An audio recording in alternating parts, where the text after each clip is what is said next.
మీ చెవట పడుతుందండి. ఇడ్లీలో 2 చెంచాల ఉప్పు తగ్గించు లక్ష్మి.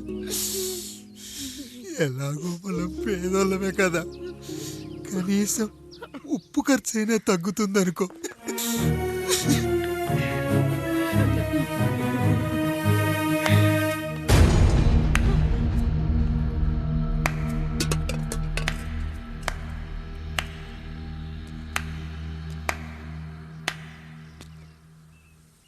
పప్పు రుబ్బుతున్నావా పెదరాయుడు?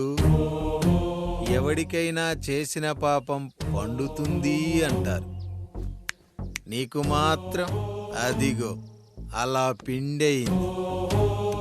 అరే రే రే రే రే, చేతి నిండా భార్యలు, ఇంటి నిండా బంధువులు, బీరువా నిండా డబ్బులు, ఊరి నిండా జనాలు. ఏరి ఎక్కడ? ఇంటర్వెల్ ముందు ఇంటర్ చదివే కుర్రాడు ఏదో ఆవేశంగా డైలాగులు చెప్పాడు, సెకండ్ హాఫ్ కు మర్చిపోతాడు అనుకున్నావు కదూ? మర్చిపోవడానికి నువ్వు నాకు ఇచ్చింది అప్పు కాదు, ద్రోహం. అమ్మ వచ్చిన ప్రతిసారి అడిగేవాణ్ణి, అమ్మా నాన్నెక్కడా అని. నీ గురించి తెలిసాక నీ ముందుకొచ్చా, నీ బ్రతుకుని ఇక్కడి దాకా తీసుకొచ్చా. పిక్చర్ అభి బాకీ హే మేరా పితాజీ. నిన్నిలాగే వదిలేస్తే ఈ ఆండ్రాయిడ్ తో వదలవు. సామ్సంగ్లు, హెచ్టీసీలు, లెనోవాలు అంటూ కనిపారేస్తూ మా అమ్మ లాంటి వాళ్ళ కోసం తిరుగుతూనే ఉంటావు.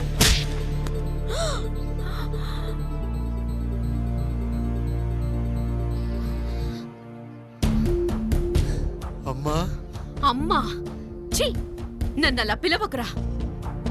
ఎవరిని పట్టుకొని ఎన్ని మాటలు అంటున్నావురా? రాయికి వరమిచ్చిన రాముడు దేవుడైతే, ద్రౌపదికి చీరిచ్చిన కృష్ణుడు దేవుడైతే, నాకు బిడ్డనిచ్చిన ఆయన కూడా దేవుడేరా. ఏంటి ఇలానే వదిలేస్తే బిడ్డల్ని కంటూ వెళ్తాడా? అసలు ఆయన కంటూ సొంతంగా ఒక్క బిడ్డ కూడా లేడు.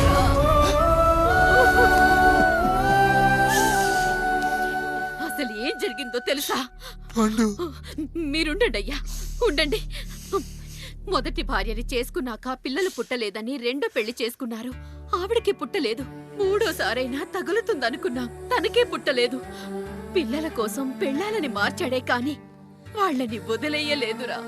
అదిరా మా పెద్దయ్య మనసు. ఆయన దగ్గర బాణం ఉంది కానీ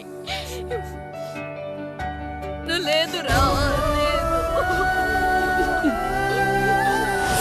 అసలు నీ తండ్రి ఎవరో నీకు తెలుసా? తెలుసా? ఇదిగో ఈ కాముడేరా నీ తండ్రి. గేదె నల్లగా ఉన్నంత మాత్రాన పాలు తెల్లగా ఎలా ఉన్నాయనే కదరా నీ ప్రశ్న.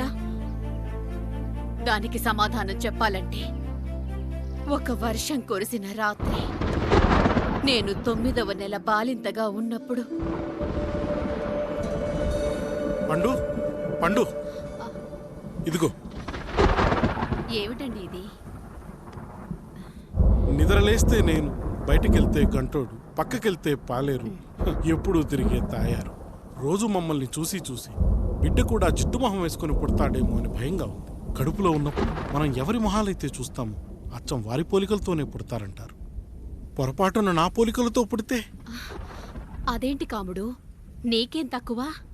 జుట్టు ఉండాల్సిన చోట లేకుండా అవసరం లేని చోట విపరీతంగా పెరిగిపోతుంది. మనకు పుట్టబోయే బిడ్డ గొప్ప అందగాడై ఉండాలి. ఇదిగో రోజు ఈ దేవుడి ఫోటోలు చూడు, వాళ్ళలాగే అందంగా పుడతాడు. కడుపుతో ఉన్నప్పుడు ఎవరి ఫోటో చూస్తే ఆ పోలికలతో బిడ్డ పుడతాడా? కనిపించని దేవుడి పోలికలు నా బిడ్డకెందుకు? ఈ ఊరికి దేవుడు రాయుడు. నా బిడ్డ ఆయనలాగే పుట్టాలి, ఆయనలాగే పుట్టాలి.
ఏంటి పండు ఇలా వచ్చావు? అయ్యా, తప్పు జరిగిపోయింది పెద్దయ్య. ఏం జరిగింది? అసలే నువ్వు ఒట్టి మనిషి కూడా కాదు. ఒక్కసారి ఇటు చూడండి అయ్యా.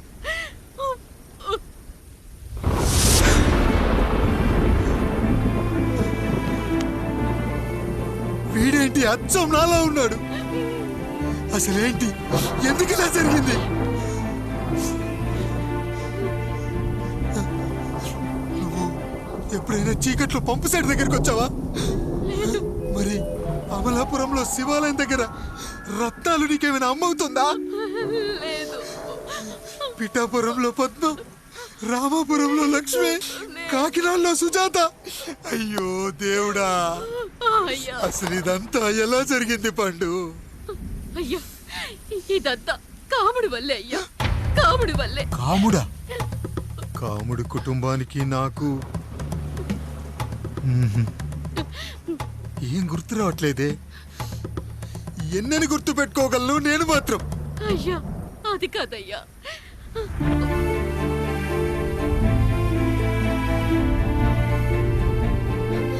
అలా రోజు మీ ఫోటో చూసి చూసి అచ్చం మీలాగే పుట్టాడు. అయ్యో, నా పోలికతో బిడ్డ కావాలనుకోవడం ఏంటి పండు?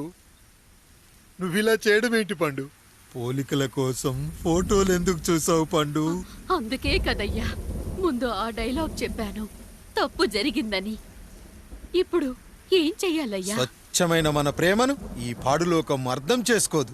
కనీసం మీ ఇద్దరి జీవితం బాగున్నా ఆనందపడేవాని. వీణ్ణి ఇక్కడ ఉంచొద్దు పండు, బయటికి పంపించు.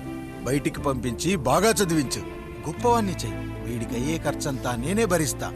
అవసరమైతే ఆ డబ్బు కాముడి జీతంలో కట్ చేద్దాం. అయ్యా, వెళ్లే ముందు వీడికొక పేరు పెట్టండి అయ్యా. వీడు ఇంకో రాయుడు, అంటే ఇంగ్లీష్లో అండ్ రాయుడు, అండ్ రాయుడు.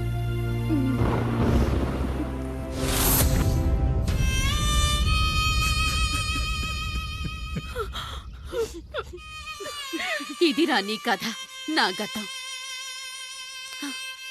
నిన్ను చదివించడం కోసం ఆయన మీ నాన్న జీతంలోంచి నెలకి 3,000, 4,000 కోసేసిచ్చేవారు. అప్పుడు ఆయన పడిన బాధ పగవాడు కూడా పడకూడదు. చూసావారా, దేవుడు లాంటి పెద్దయ్యని అనవసరంగా అనుమానించు ఎంత పెద్ద తప్పు చేసావో అర్థమైందా?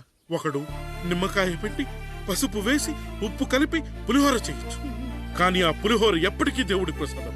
నువ్వు ఆ దేవుడి ప్రసాదం. ఇక ఆయనే మీ నాన్న.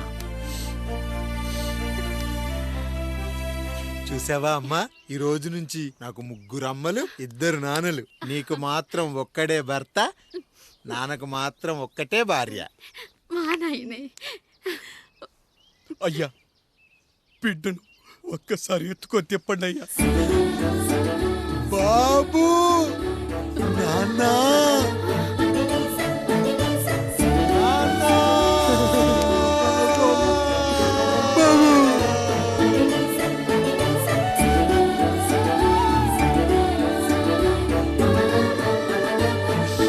నన్ను క్షమించు నాన్న.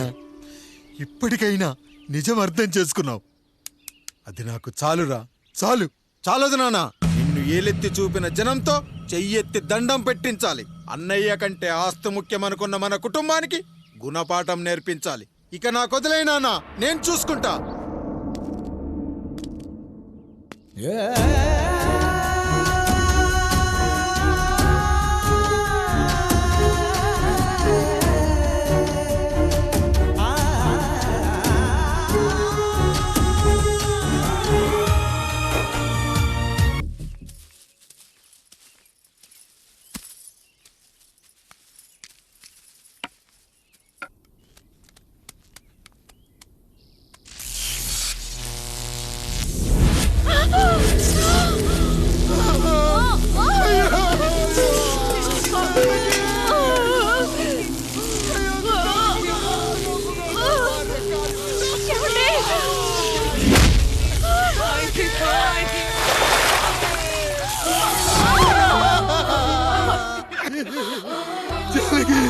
అయ్యో అయ్యో, చచ్చిపోతున్నావా?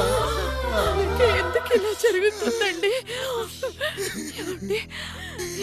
నీ మనసులో మాట నాకు తెలియదా? నేను చచ్చిపోతున్నాను, మీరు ఇంకో పెళ్లి చేసుకోండి అని అంటావు కదా. అది కాదండి. అయ్యో మరి ఏంటి జానకి? హాస్పిటల్కి తీసుకెళ్ళండి. హాస్పిటల్.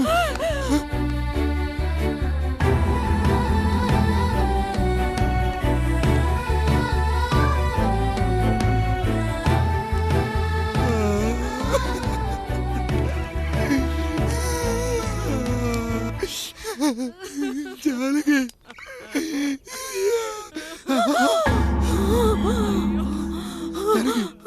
ఏమండి?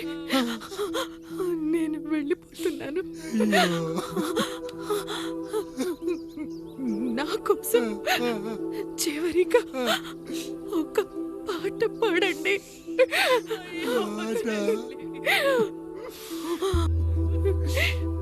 ఎల్లరిని ఏదరికి చేర్చిన సంగ్రామం. వద్దండి. కష్టాల్లో కూడా మీరు కన్నీళ్ళు పెట్టకూడదండి. వెళ్ళే ముందు అక్కతో కలిసి ఒక మంచి ఊపున్న పాట పాడండి. పాట.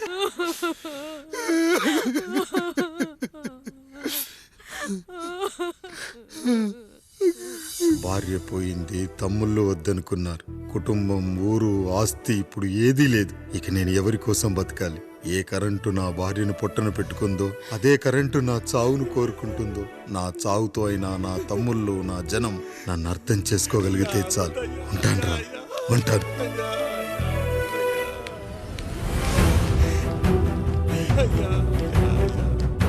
అయ్యా అయ్యా రండయ్యా, పెద్దరాయుడు గారు చనిపోతున్నారయ్యా, రండయ్యా, మీరన్న వచ్చి ఆపండి అయ్యా. అయ్యా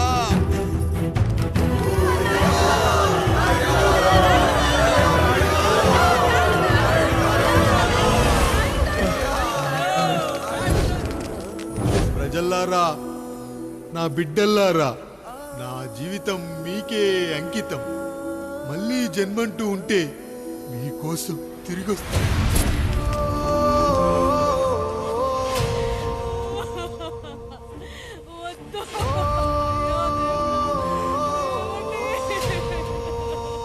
వద్దయ్యా, వద్దు, వద్దయ్యా, వద్దయ్యా.